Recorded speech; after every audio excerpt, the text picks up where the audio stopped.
Halo semuanya, selamat datang kembali di channel saya, First Education Medan. Di video kali ini kita mau melanjutkan pembahasan soal-soal di bab 6, stoikiometri, yang di buku sebelah kiri ini ya. Nah, sekarang kita mau membahas tentang topik konsentrasi larutan. Untuk pembahasan soal-soal sebelumnya, silahkan cek linknya di bagian deskripsi. Kita mulai. Nah, konsentrasi larutan itu ada banyak macam ya. Yang pertama itu adalah kadar. Oke, nah kadar sendiri ada pembagian menjadi tiga, yaitu persen berat, ya, lalu persen volume, lalu BPJ ataupun ppm. Ya, nah kita mulai dari persen berat. Nah, di kimia persen berat itu sama artinya dengan persen massa ya. Jadi persen massa zat, oke, nah kadang-kadang disingkat menjadi persen B karena persen berat. Persen berat, persen massa itu sama dengan massa zat per massa total dikali 100%. Ya, logika saja. Persen berat berarti massa zat per massa total dikali 100%. Nah, rumus yang kedua adalah persen volume zat. Ya, jadi kalau yang persen volume ini zatnya adalah pasti berbentuk larutan. Ya, berbentuk liquid.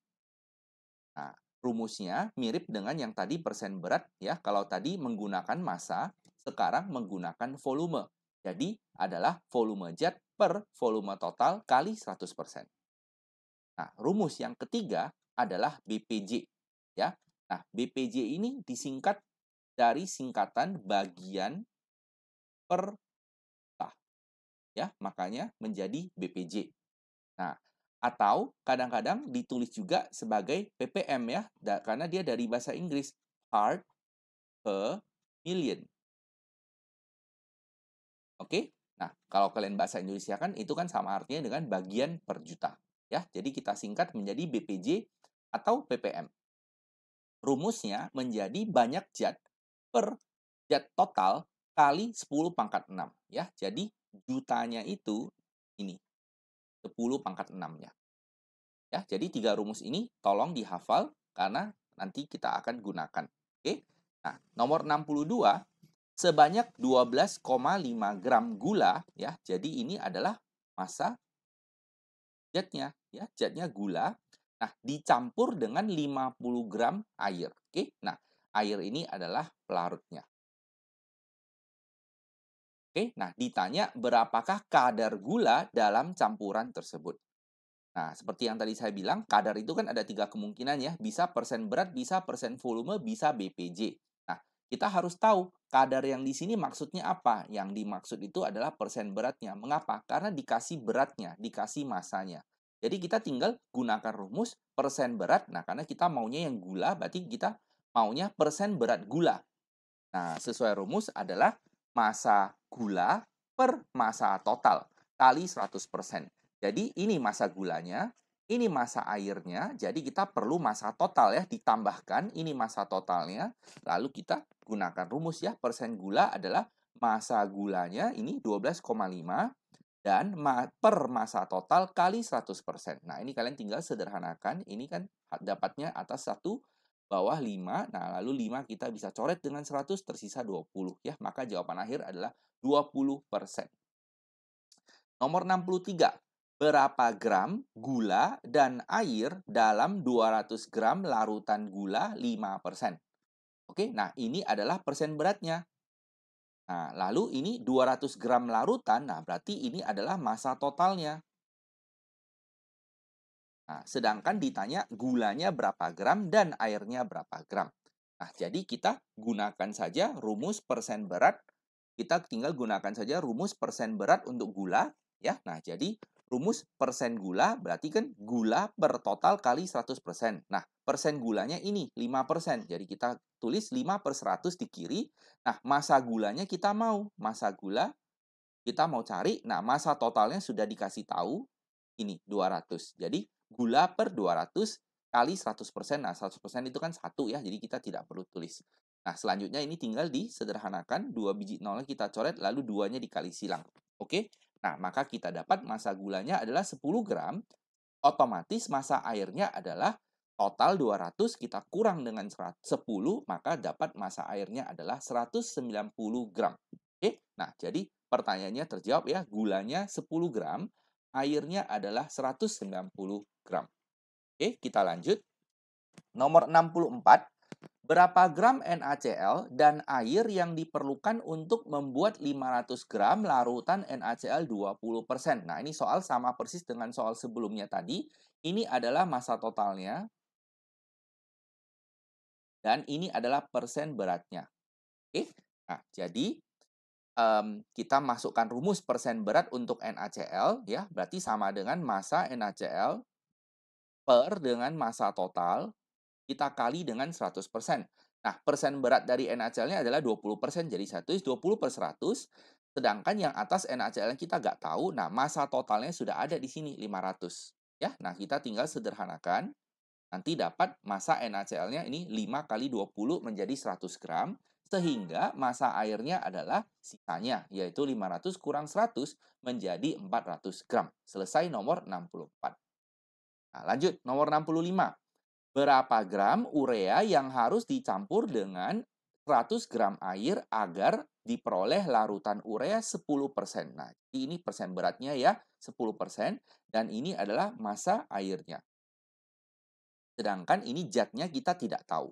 Oke, nah jadi ada air 100 gram dan ada urea, ini zatnya X gram. Nah, maka secara total adalah 100 ditambah X. Dan kita mau ureanya 10%. Oke, nah kita tinggal gunakan saja rumus persen urea adalah urea per total kali 100%. Nah, yang sebelah kiri ini kita masukkan 10%, 10 per 100. Yang sebelah kanan ureanya kita tahu adalah X per totalnya ini. 100 tambah X. Ya, nah lalu ini tinggal disederhanakan dan kita kali silang. Ya, 100 tambah X adalah 10X, jadi nanti dapat X-nya 100 per 9 gram. Oke, nah X ini siapa? X adalah massa ureanya, berarti sesuai dengan yang ditanya ya. Jadi ini adalah massa urea yang kita perlukan. Oke, nah saya tidak buat dalam bentuk desimal lagi, saya buat dalam bentuk pecahan saja, 100 per 9 gram. Kita lanjut, soal nomor 66. Hitunglah volume udara yang diperlukan untuk memperoleh 100 liter oksigen. Nah, berarti ini adalah volume oksigennya, ini volume zatnya, sedangkan kadar oksigen dalam udara adalah 20%. Nah, berarti ini adalah persen volumenya. Oke, nah kita tinggal gunakan rumus persen volume ya, um, ini saya langsung kali silang aja. Jadi kalau rumus aslinya, persen dari volume O2 berarti adalah volume O2 per volume udara kali 100%.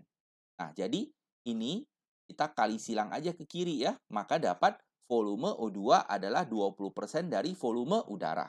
Oke, nah volume O2 dari soal adalah 100 liter, sedangkan 20% ini kita bisa ganti menjadi 1/5 ya. Nah, lalu kita tinggal kali silang saja, 100 kali 5 menjadi 500 liter ya. Jadi ditanya volume udara, inilah yang kita mau. Oke, nah nomor 67. Kadar NaCl dalam air laut adalah 3%. Oke, nah berarti ini persen beratnya. Berapa kilogram air laut? Berarti ditanya massa totalnya berapa supaya dapat NaCl-nya 1 kilo. Berarti ini adalah massa zatnya. Oke, nah kita tinggal gunakan rumus. Berarti persen NaCl adalah massa NaCl per massa air laut. Oke, nah ini ditanya kali 100%, tapi tidak penting ya, 100%-nya kan 1. Nah, ini sebelah kiri kita masukkan 3%, 3 per 100. Sebelah kanan atasnya kita mau 1 kilo. Nah, per massa air laut ini yang kita mau. Nah, selanjutnya tinggal dikali silang saja. Jadi, massa air lautnya menjadi 100 per 3 kilogram. Oke, kita lanjut.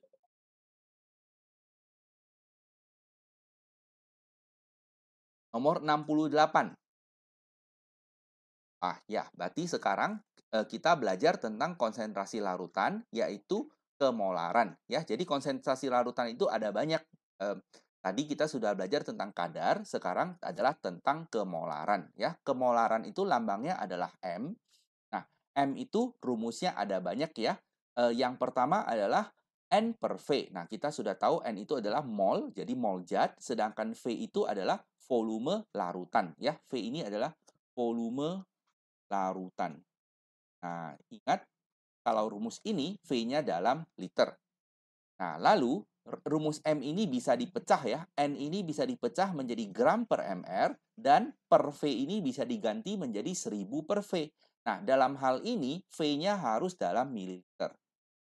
Nah, lalu rumus ketiga, M ini bisa sebagai rho kali B kali 10 per mr. Ya, rho ini adalah massa jenis zatnya, bukan zat, massa jenis larutannya dalam gram per mililiter. Ya, kemudian B-nya ini adalah persen masanya. Oke, nah jadi misalnya diketahui persen B-nya itu 20%. Ya, maka yang kita ambil B-nya itu hanya 20. Oke, nah untuk lebih jelasnya kita langsung bahas di soal saja ya. Tentukanlah kemolaran larutan berikut. A, 0,5 mol urea dalam 2 liter larutan. Ya, jadi kita gunakan rumus yang pertama ini. Jadi ini N-nya 0,5 mol dan ini V-nya. Jadi rumus M adalah N per V menjadi 0,5 per 2. Ya, kalau kalian mau sederhanakan, berarti ini menjadi 1 per 4 molar. Nah, lalu rumus soal kedua, 0,2 mol NaOH dalam 400 ml larutan. Nah, berarti ini N-nya dan ini V-nya. Oke, nah kita mau menggunakan rumus pertama, V-nya harus dalam liter. Jadi ini diganti dulu ke dalam liter adalah 0,4 liter. Lalu kita tinggal masukkan ya, nanti dapat hasilnya 1/2 M. Ya, M ini molar. Oke, satuannya. Lanjut, nomor 69. Tentukanlah kemolaran larutan berikut 12 gram urea dalam 2 liter larutan. Oke, nah karena dikasih gramnya, kita lebih bagus gunakan rumus yang kedua ya. Jadi rumusnya gram per mr kali 1000 per V. Nah perhatikan V ini harus dalam mililiter. Jadi V-nya kita tulis 2 liter ganti menjadi 2000 mililiter. Ya, nah gramnya 12, mr-nya kalian hitung nanti dapat 60. Hitung sendiri aja ya, nanti kalian hitung jawabannya berapa. Nah, kalau yang B, caranya sama lagi, cuma ini V-nya sudah dalam mililiter. Oke, nah jadi tinggal masuk rumus saja, gramnya ini 3,7, mr-nya 74, dan 1000 per V. V-nya 200. Nanti hitung sendiri angkanya berapa. Oke, nah nomor 70. Hitunglah massa zat terlarut yang terdapat dalam 200 ml gram asam sulfat 0,5 molar. Berarti ini V-nya sudah ada ya. Dan ini M-nya sudah ada, sedangkan ditanya G-nya. Oke, kita gunakan rumus nomor 2 lagi. Jadi, sebelumnya kalian harus tahu ya, asam sulfat itu adalah H2SO4, mR-nya adalah 98. Jadi, masuk rumus yang seperti saya bilang tadi, gram per mr kali 1000 per V, ya, molarnya masukkan 0,5, G-nya kita tidak tahu, mR-nya 98, V-nya adalah 200. Ini. Oke, nah kalian tinggal sederhanakan dan cari G-nya. Ya. Nomor 71, tersedia 100 ml larutan NaOH 1 molar. Berapa konsentrasi akhir larutan tersebut jika diencerkan hingga 250 ml? Ya, jadi ceritanya adalah kalian ada larutan, ini NaOH, sudah ada 100 ml dan kalian tahu ini sudah menjadi 1 molar. Nah, lalu kalian tambahkan lagi air. Oke, nah jadi diketahui kan diencerkan sehingga 250 ml. Artinya ini ditambahkan air sebanyak 150 ml. Jadi nanti keseluruhannya V akhirnya itu menjadi 250 ml. Nah, otomatis M-nya akan berubah ya. Nah, jadi ceritanya adalah ini adalah V1 kita, ini adalah M1 kita, ya ini adalah data yang sebelum. Nah, ini V2-nya, yaitu V akhir. Dan M2-nya ditanya. Oke, nah untuk situasi seperti ini, ya ini disebut sebagai pengenceran, ya tambah air kan berarti menjadi semakin encer. Oke, nah jadi pengenceran atau kalau ada tambah air, maka rumusnya itu menjadi M1 kali V1 sama dengan M2 kali V2. Ya, nah terus kalau diminta V air saja, maka menjadi V2 kurang V1. Oke, nah rumus ini diingat ya. Jadi kita tinggal masukkan saja. Oke, nah, M1 kali V1 adalah M2 kali V2. M1-nya ini masukkan, V1-nya ini masukkan, dan Maaf. Ya, ini V1-nya. Nah, lalu ini menjadi V2-nya dan kita tinggal cari saja M2-nya. Nanti kalian sederhanakan dapat 2/5 molar. Selesai nomor 70. Tuh. Nomor 72. Berapa mililiter? Berarti ditanya V1 ya. Nah, HCl 4 molar, berarti ini M1-nya. Supaya menjadi 200 mililiter, nah ini V2-nya, dan HCl-nya menjadi 2 molar. Berarti ini M2. Ya, nah ciri-ciri pengenceran itu M-nya akan makin kecil ya, karena V-nya makin besar. Jadi M-nya makin kecil, karena tambah air, V-nya makin besar. Jadi kita gunakan rumus yang sama lagi, oke? M1 kali V1 adalah M2 kali V2. Nah, M1-nya masukkan 4, V1-nya kita tak tahu, kita anggap aja X ya.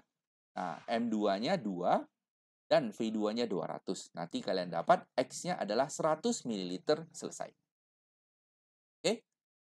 Nah, demikianlah pembahasan soal-soal di video kali ini sampai dengan uji pemahaman diri nomor 72 ya. Semoga penjelasannya jelas. Kalau ada pertanyaan, tuliskan saja pertanyaan kalian di bagian komentar, akan saya jawab secepatnya. Ingat untuk selalu belajar dan banyak berlatih, maka kalian pasti bisa. Terima kasih banyak sudah menonton dan sampai jumpa di video berikutnya. Bye-bye.